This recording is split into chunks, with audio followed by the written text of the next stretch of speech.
All right, welcome everyone. Thank you for joining us for our pre-arrival webinar series, Important Documents and Requirements. And today we have John Holbrooks with us. And I want to introduce you to some staff. Just going to introduce John to you, and we also have our enrollment manager, Peter Seagrieve, who may or may not be joining us today based on his schedule. And then I am Christine Perlmutter, Assistant Director of Student Experience. And John, would you like to introduce yourself? Yes, good morning, everyone. My name is John Holbrooks, and I'm the Student Finance Analyst. So for me, I help students with their payments, any banking problems, anything related to money. I will always be the person that you contact for Into Suffolk so I can provide you correct guidance, okay? Um, Coming as an international student, you will see information about direct entry and Into Suffolk. There are different rules for finance regarding that, so always come to me for Into Suffolk matters, okay? We'll go ahead and proceed to review these slides together. I will cover some topics that you might have questions for finance-wise. You also may have already received emails from me or our Into Suffolk Finance email, and I will respond to those in the order that I receive a response. Right now, it's a lot, so I do apologize for any delays, but I will get to your emails, I promise. This page here is something that you'll receive in an email. It talks about how to view your balance and make payments. All you do is log in with your application ID. That is found on your offer letter. And once the payment is complete, you will need to send a receipt so that we can use it to help track your payment if it's delayed for any reason. Okay. Once we do have your payment, we will send you an automatic receipt. It should give you an automatic confirmation that your payment has posted and that your balance has cleared. Now, payments are due this month. July 29th is the due date. So we do encourage all students to pay before the due date. That way you don't have any financial holds. You can help to avoid late fees, and it's a lot easier transition for you finance-wise. Okay. Next slide, Christine. So for this, this is how to make a payment for Into Suffolk. You'll receive these instructions as well. But if you have additional questions, any of you may email me. That would be totally fine. I'll be happy to help you, okay? But it's very simple. You'll click the payment link that is listed below, okay? And I'll send this to you in an email. You should already have it, as a matter of fact, if you're a confirmed student. And we do not accept Flywire. Please do a direct wire transfer from your bank, okay? That is more official and it's a lot less complicated, and banks work with banks. So that's easier to use than another third-party source to do a wire transfer, okay? Next slide, Christine. All right. What I'm going to cover is going to be just brief. It's some things that you may already know, but every country is different. So I like to go ahead and inform students about some banking information. When you open your account, and we will also help you do this as well. Once you arrive to Boston, we can help you get an account around orientation time, okay? When you open an account, you'll need your passport, I-20, visa, all the important documents with you because you don't have a permanent resident or citizenship. And you'll need to have your address and your phone number in the USA. You might not have a USA phone number right away. That's okay. When you get your USA phone number or SIM card, then we can update that later at your bank. You will want to request a student account. It is also sometimes called a college account or a teen account. It just varies depending on the bank. There is a bank. There's lots of banks actually around Suffolk. The closest one is going to be Bank of America, and that's just down the road from the university actually. So it's convenient for a lot of students. So it is recommended for there. Never share your information with anyone because you don't know them. Security and safety first. Even if you get a text from what you may think is a banker or someone from the bank, You never provide your information to that. You never click a link that is sent to you in text. This is kind of in general information around the world, but it does happen. It's always good to be reminded, even in America, that if you receive any questions or any link that you don't recognize the number, do not respond to it. Just call your bank, make sure your account is okay, and that's it. If you travel, which you probably will, and that's fine, make sure with your bank you set up your travel plans. That way you can get text alerts and then your debit card does not shut off or they block it because they think it's fraud. Even domestic citizens, we always try to update our travel plans so our bank is aware that we are traveling. I definitely recommend getting the mobile app for any bank that you join. As to my knowledge, most banks have a mobile app. Mobile app is quick. You can update your card, you can close it, you can do whatever you want. It's very easy and convenient for students to have the mobile app.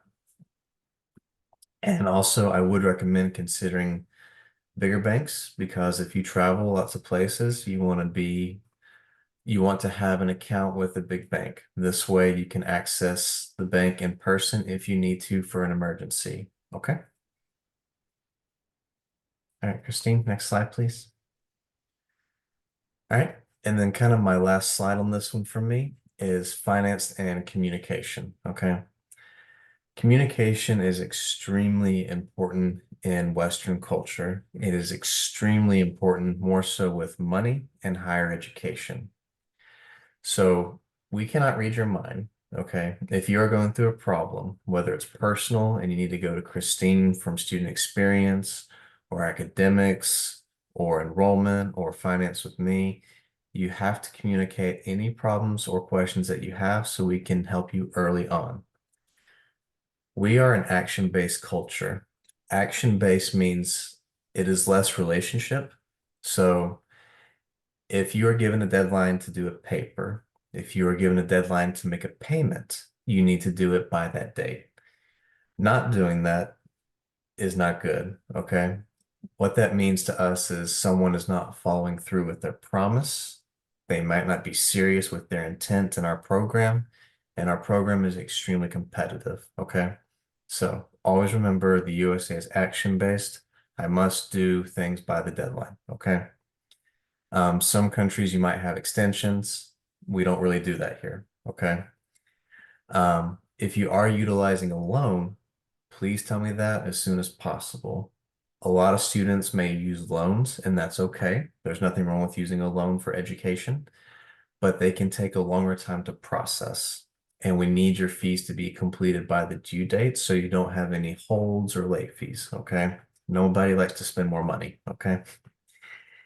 I don't think anyone here is, but if you are a sponsored student, which means your government is sponsoring you, okay? Not family or work, but an actual government sponsor. They should be providing you an official financial guarantee. What this is a paper that says we are supporting this student, and I use that to send to your government and they pay for you. If I don't have that, I cannot send them a bill, and I don't want to send you the bill. I want to send them the bill, okay? And the last thing here is finances are private for a lot of students internationally. It means things in different cultures, so never discuss money with other students. It could be private, embarrassment. It's also their privacy rights here in the USA. So if you ever have money problems or questions, please come to me. Or you can email our in general email, which you will be receiving emails from about finance, or you can go to the staff in person, and then they will get you in touch with me as soon as possible. Okay. So with that, we can go to the next slide. And at this time, guys and ladies, if you have any questions about finance, you can ask now, or you can email me directly. Okay, that's totally fine, whatever you choose to do. So right now I'll open up just for a moment. Does anyone have any questions? Or if you want to type, you can do that as well. Um, just I'm here for you, so anything you have questions on.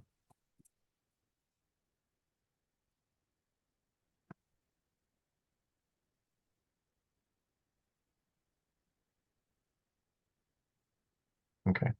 Calculating the total bank statement required for Pakistani students. So what will happen is for your for all students, let's see.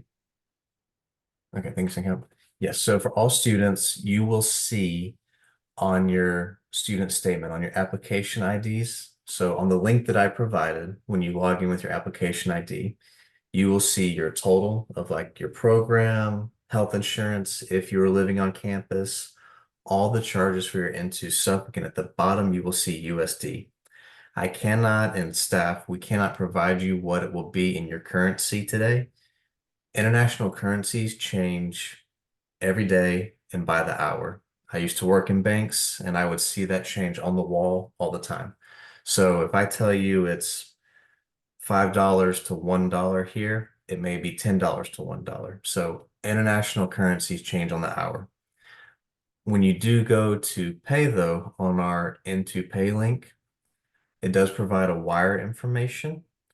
And when you go to your bank, they will tell you at the time what that currency is at that moment. Now for USD, yes, on the paper, it will tell you that at the bottom. It will tell you in US dollar exactly what your program is for. All you gotta do is just scroll to the bottom of your application and it will show that. And to get your application ID for anyone who joined late, your application ID is going to be on your offer letter. It will be INE or INA and then some numbers and Q at the end.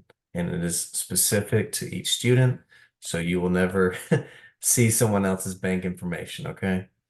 But if you still have trouble accessing your Into Pay link, please let me know and I will email you your actual statement, okay? That's no problem at all. Right now, I do have about 120 emails that I have not responded to that I received over the weekend. So for me, please allow time. For Christine, allow time. For all of our staff, this is a very, very, very busy time, and it will stay busy probably until 2 weeks after orientation. So a good rule for all staff is to usually allow 1 to 2 business days for a response, but right now in our busy season, maybe 3 days to 4 days. Okay. We will get to your emails though, I promise. Um, does anyone else have any questions right now? And sorry, I have talked a lot in the past few minutes. I apologize. I'm just trying to give you as much information as I can. And thank you, Christine, for bearing with me. Just trying to make it easier for all the students. If y'all have questions that you can think of later, please do email me. It looks like we don't have any questions now. So Christine, we can go to you. So thank you. All right, thank you. Okay, did Peter come on the call? No, Peter is not with us at this time. Okay, so I will take over Peter's role for today. He's very busy, I'm sure, and but he just had a couple slides here that I can go over with you. Okay, so first of all, with your visa, it's very important for us to know when you've received your visa. Check your email for a pass invite from Laura Nye if you have not received your visa yet. You can book a session to practice for your visa interview.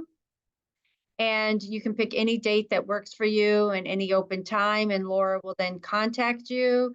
And then you can go over all the questions you have about your visa and get help in interviewing and kind of the right things to say and the best way to present yourself during the visa process. And can I has everyone here received their visa? Is there anyone who has not yet received their visa?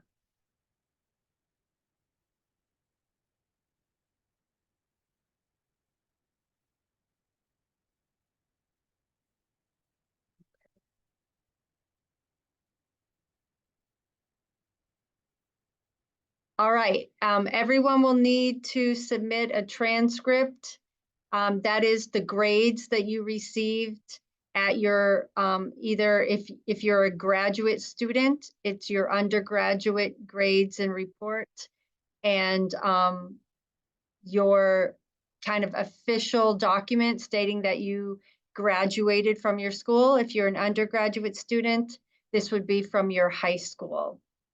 And we need this record sealed in a document and brought to Suffolk with you or sent to us directly from the school. It can be emailed, but it has to be emailed directly from the school and made official. It can't be opened by you and then photocopied by you. It has to be an official document. Okay, do you have any questions about visas or transcripts?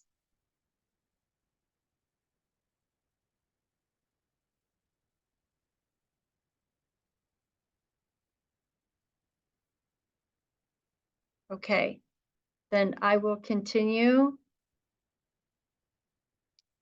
So I'm the Assistant Director of Student Experience. You can kind of think of me as your customer service representative in a big way.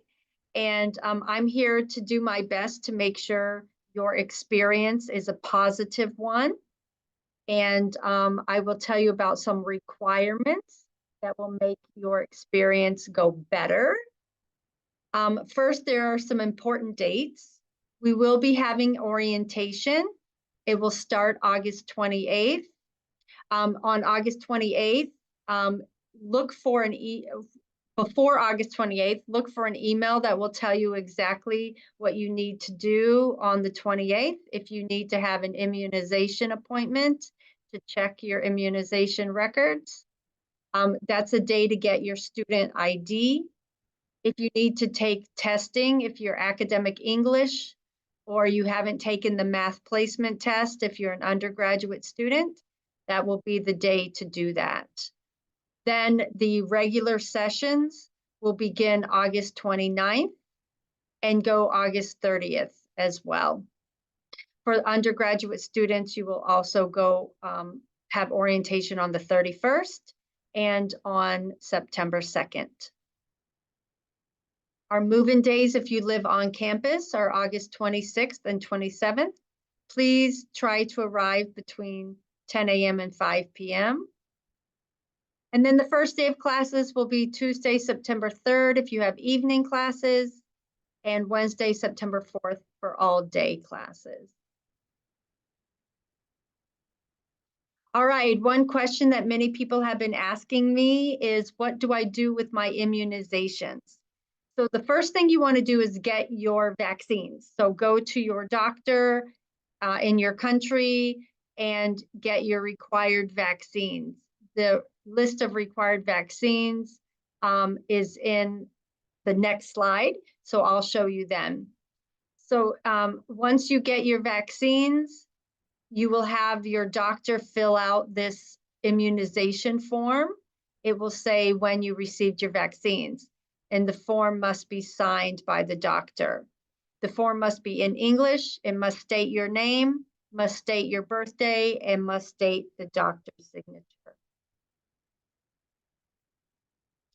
All right, and all students are required to upload this immunization record to the health portal. The link is here in this PowerPoint, which will be available to you on our website after the, probably within the next day or so. But I'm happy to give it to you. You can email me if you want it sooner than that. And once you go to this health portal, you would need to use your username and password. So make sure that you have a username and password given to you by IT and that you know your Suffolk email address. The required immunizations are the Tdap, MMR, hepatitis B, meningitis, and varicella. And once you have all these vaccines and you put them in your immunization report and you upload them, then you will be all set. Okay, now, just because this is so important and we want to make sure everyone actually does this, we're going to ask you to bring your immunization records to orientation. And every student will have an appointment with CHW. CHW is our Counseling, Health, and Wellness. They will look at your immunization records and they will confirm that it's all set. If you don't have vaccines, CHW can do a blood test to determine if you have it in the vaccine is in your blood already and you don't have to get the vaccine. You can make an appointment with CHW to get your vaccines if any are missing, and your medical insurance through Suffolk University will cover the cost of vaccines and the blood tests, so you don't have to worry about that. All right, another important form that's required is for you to fill out the arrivals detail form. It will come to you in an email or has already. And this form, we need to know when you're going to arrive to the university. We will pick students up from the airport if you arrive on the 26th and 27th of August. If you arrive before that, we can give you information on how to get an Uber or how to get a taxi. If you arrive on those dates, we will pick you up and take you to your apartment or your lodging, wherever you're staying.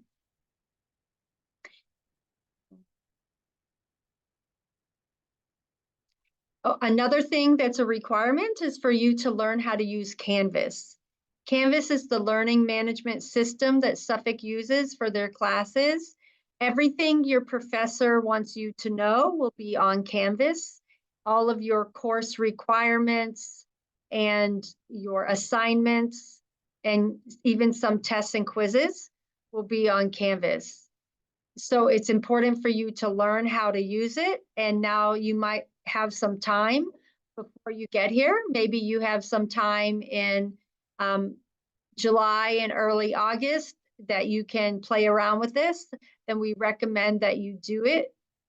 Start practicing now before classes begin. And you will receive an email with the link to Canvas, or you can Google it, Suffolk University Canvas, and have the link to it, or you can just email me and ask me for it. Okay, a special thing for undergraduate students. These are our IYO, ID, and UTP students that you need to take a math placement exam. Try to take it this week or next week. The earlier you take the exam, the earlier you can be registered for your classes. Your academic advisor registers you for all classes, and knowing your math placement will help with getting your schedule. If you wait, then you can take it during orientation, but you may not receive your schedule on time. It's important that you do it beforehand if you can. The test consists of 35 multiple choice problems. It starts with arithmetic and moves through algebra and trigonometry. You can take as long as you want, but you can only take the test at one time, meaning you can't stop the test and start taking it later. You can sit down and begin taking the test, take as much time as you want until you're ready to submit. You may use a calculator, and then you have to remember to submit when you're done so it actually goes through. All right, do you want to connect with us? It's important to stay connected, to be able to have a place to ask your questions, and just to be able to know what's going on. So we have this link. You received it in your email. Hopefully you can find it there, or you can see it here, to tell us which social media you prefer and to join our WhatsApp group. And we also have a website, and we have Instagram that you can join. All right. Thank you for being here and listening to us. And I'm going to open it up again to any questions. And I am going to stop the recording now.